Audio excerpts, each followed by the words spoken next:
I am in Vatican City, the smallest independent city-state in the entire world, and I'm going to be visiting St. Peter's Basilica. Here's the entrance to the Vatican Museums, one of the largest and greatest museums on the planet, but I will not be able to visit on this trip, sadly. So now I am walking alongside the historic Vatican City walls, which were built in the 800s to protect the Holy See.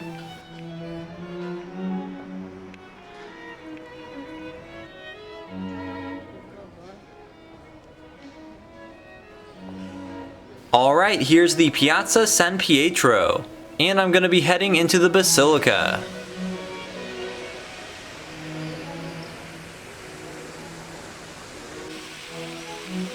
Entry is free, but visitors have to wait in a queue and go through security. I'm here right as they're opening, so the line isn't bad, but any other time in the day expect a decent wait. So, St. Peter's Basilica is the largest and arguably most important church in the world. Here at the historic capital of Catholicism, the Basilica stands at the end of the expansive St. Peter's Square, which is flanked by a colossal colonnade.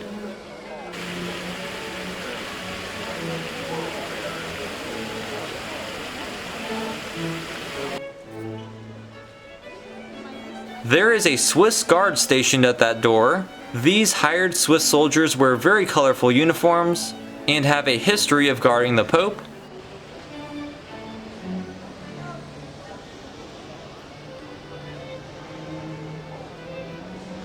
The Basilica was built over the supposed tomb of St. Peter, so this is a very significant location. There was an original basilica on the site that was built by Constantine in the 4th century, but it was torn down around 1500 to make way for this brand new massive basilica, which was finally completed over 100 years later in 1626. The basilica was designed in the Renaissance and Baroque styles by some of the greatest architects and artists of the day. This included Donato Bramante at first, then Raphael. After he died, Michelangelo was appointed as the primary architect, and he is the one most credited for the design of the magnificent dome. Several other architects worked on the basilica following their predecessors as they kept dying off, including the great Gian Lorenzo Bernini, who designed the piazza and curved colonnade.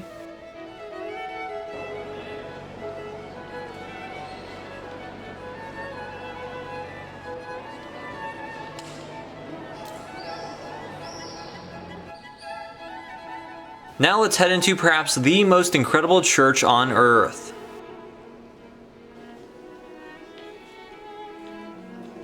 Wow, this is awesome. This is what I wanted to see the most here. The Pieta, a masterwork of Michelangelo. This is one of the most famous sculptures in history, showing Mary holding the body of her son after the crucifixion. It is truly a beautiful sculpture. Michelangelo worked on the Pieta from 1498 to 1499.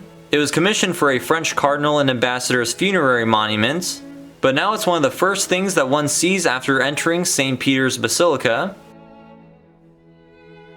This is also the only sculpture that Michelangelo ever signed. At one point he heard someone say that it was sculpted by someone else, so he went back and carved his name into the sculpture so no one else would be confused. The Pieta was displayed at the 1964-65 New York World's Fair as part of the Vatican Pavilion. It was shipped over to America in a highly protective crate, and at the fair, visitors would queue up for hours to pass by Michelangelo's masterpiece on a conveyor belt. Sadly, a few years later in 1972, a mentally disturbed man attacked and significantly damaged the sculpture, hitting it with a geologist's hammer 15 times while exclaiming, "I am Jesus Christ, I have risen from the dead." Mary's right arm, part of her nose, and a section of her eyelid were damaged. It has been restored, which was somewhat controversial, but still that was a horrible thing to happen, and now it is far behind this bulletproof glass window, so visitors can't see it too closely anymore.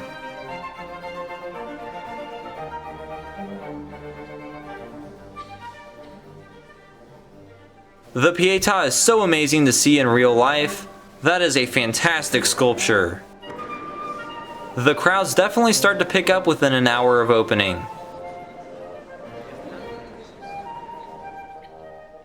There are 91 popes entombed inside St. Peter's Basilica, so many of these monuments in the side aisles are papal tombs. A lot of the popes are buried below in the grottos, which we can't visit.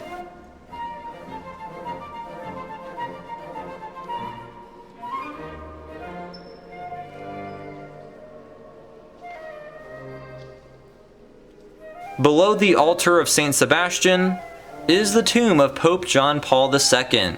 He was certainly a very popular pope who maintained the pontificate from 1978 until his death in 2005. A lot of significant reforms occurred in the Catholic Church during his time, and he was also shot in an assassination attempt outside in the square. Pope Innocent XI was originally buried here, but he was dug up and moved for John Paul II in 2011.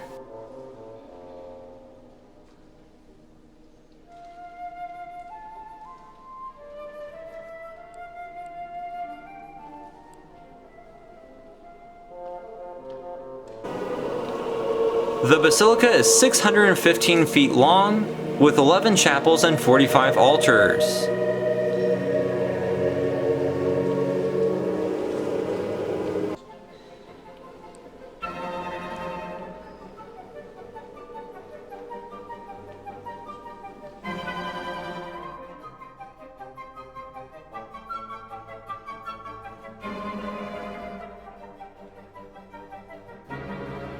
The sculptures on this funerary monument are great, especially that demonic dragon down there.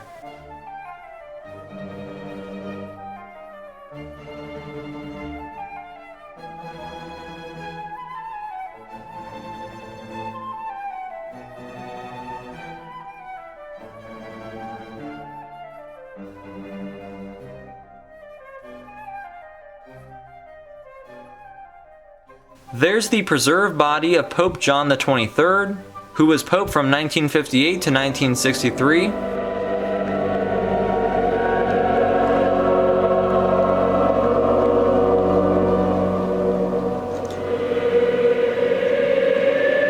Here is an ancient bronze sculpture of St. Peter. Traditionally, pilgrims would touch his foot. Here's the center of the basilica, where all the towering side aisles converge at the dome, designed by Michelangelo himself, though he didn't live to see it completed. That is the Baldacchino directly below the towering dome. The magnificent canopy of gilded bronze atop spiraling columns is a masterpiece of Baroque architecture, one of Bernini's contributions to the basilica. It is 66 feet tall.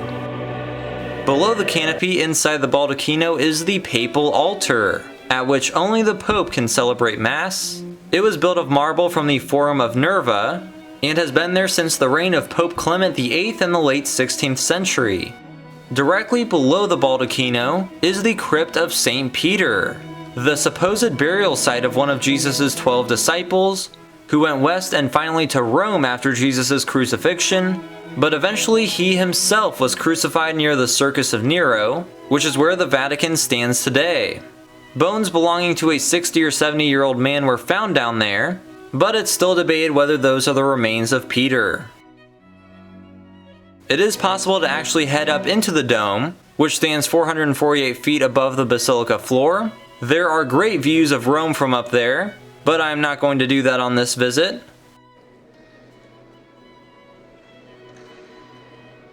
The light filtering through the windows is glorious this morning. That is truly remarkable.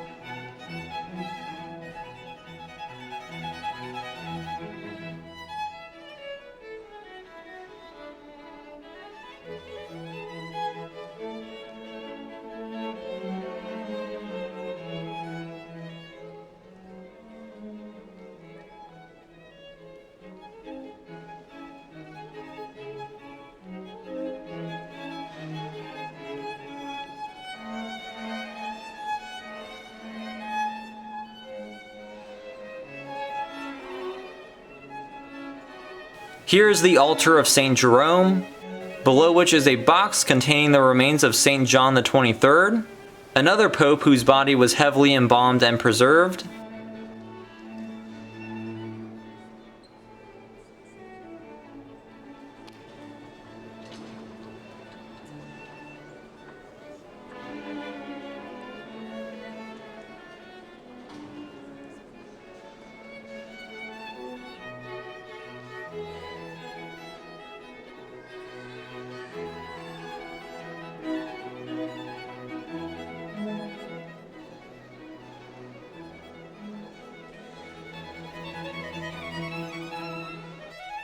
Here's the altar of St. Peter, also known as the altar of the lie, with a painting depicting Sapphira falling to the ground after lying to Peter.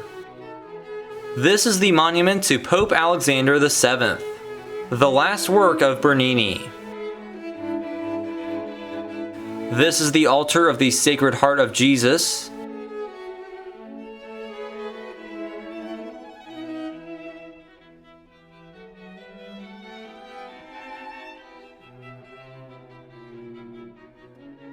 Here's the altar of St. Leo the Great, which features a marble relief showing Pope Leo repelling Attila and the Huns from attacking Rome.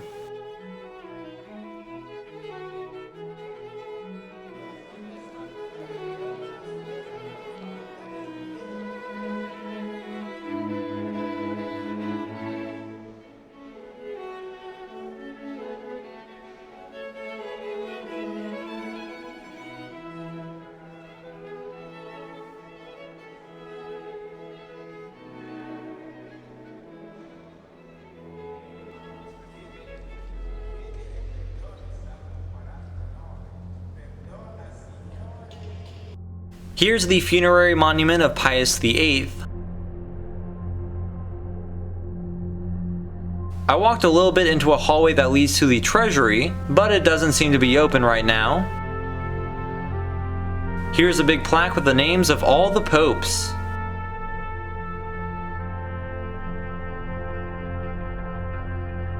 That skull motif is cool.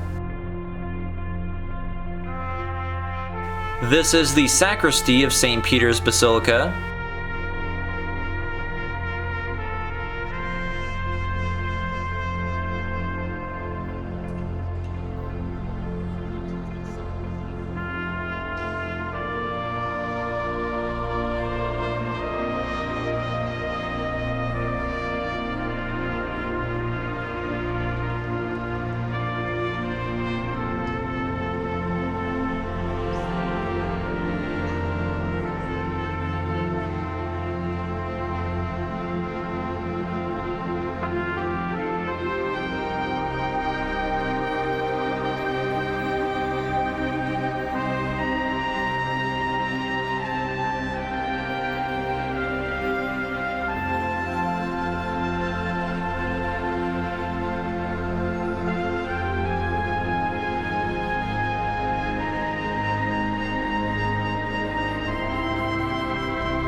Here in the chapel of the Presentation of the Virgin Mary is the tomb of Pope Pius X. He reigned from 1903 to 1914, and his body is preserved in there.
The magnitude of this basilica is unbelievable. Certainly the most impressive church I've ever visited.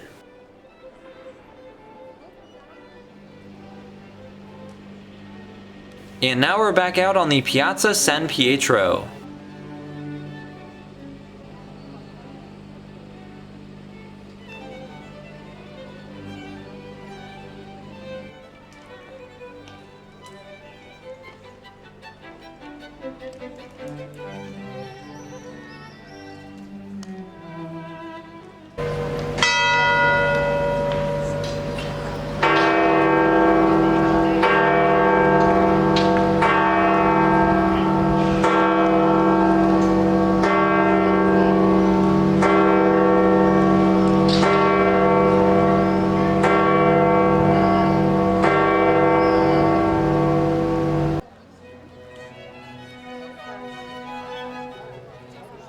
That is the Pope's balcony, where the Pope will sometimes deliver blessings to crowds in the piazza.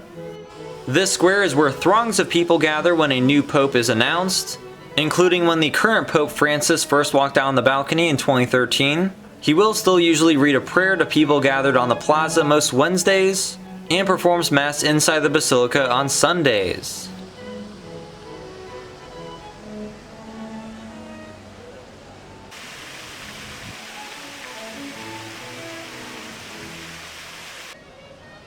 At the center of the palazzo is the Vatican obelisk, an ancient Egyptian obelisk that was brought to Rome by Caligula, and it has stood near this spot for nearly 2,000 years.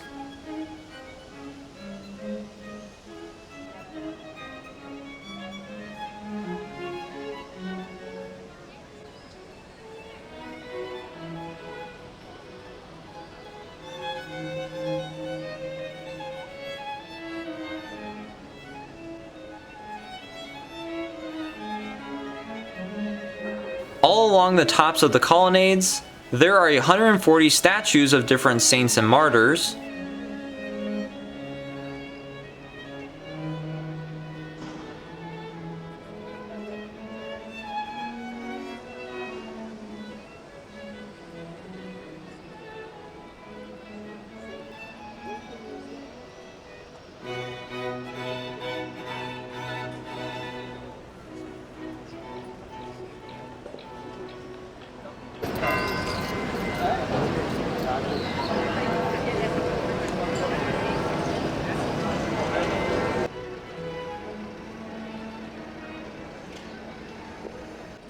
Well, it was absolutely incredible to finally see St. Peter's Basilica, certainly one of the most important places in Christendom, and a masterpiece of Renaissance artistry.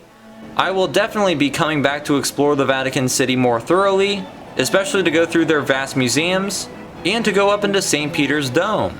Anyways, I hope you enjoyed this video. If you did, then please like it, share it, and subscribe to my channel. Also take a look at my other videos featuring all sorts of wonderful churches, museums, historic landmarks, natural wonders, and more, here in Italy, across Europe, and America. Thanks for watching!